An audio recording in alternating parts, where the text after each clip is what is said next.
அவன் +2ல 1180 அப்படிங்கிற அளவுக்கு இந்தியன் மார்க்கு எடுத்திருக்கான். நல்லா படிக்கிற பிள்ளை. அவங்க அப்பா இன்ஜினியரிங் தான் போகணும்னு சொல்லியிருக்காரு. மேத்ஸ் வித் சயின்ஸ் அவன் போயிருக்கிறது. அவன் சொன்னா நான் வெட்டனரி டாக்டர் தான் போவேன். அவங்க அப்பாவை வீழ்த்தின இடம் சொல்றேன். அவங்க அப்பா அந்த பையன் வீழ்த்தின இடம். இப்ப வெட்டனரி தான் படிக்கிறான். அவன் என்ன பதில்ல ஜெயிச்சான்னு நான் பார்த்து ஆடி போனேங்க. பேஷன்ங்கிறது தாங்க.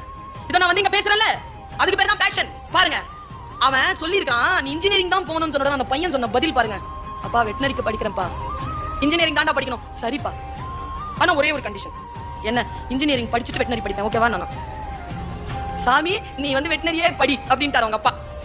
பிடிப்புனா அப்படி இருக்கணுங்க. எது வந்தாலும் என்னுடைய அந்த துறையை, எதில் என் ஆன்மா இருக்கிறதோ அதை நான் விட்டுவிட மாட்டேன் என்று சொல்லுகின்ற துணிச்சல் உங்களில் யாருக்கு இருக்கிறதோ, நான் உங்களுக்காக மட்டும் பேசவில்லை. இதோ நான் பார்க்க முடியாத சூழலிலே எங்கோ உட்கார்ந்து கொண்டு இந்த பேச்சை கேட்டுக்கொண்டிருக்கக்கூடிய பள்ளிக்கூட குழந்தைகளே, உங்களுக்கு சொல்லுகிறேன், நீங்கள் எதில் ஆழமான ஆர்வமாக இருக்கிறதோ அந்த துறையை கையகப்படுத்திக் கொள்ளுங்கள். அதுதான் வாழ்க்கை உங்களுக்கான எழுச்சியையும் உங்களுக்கான மிகப்பெரிய வெற்றியையும் உங்கள் காலடியில் கொண்டு வந்து சேர்க்கும்.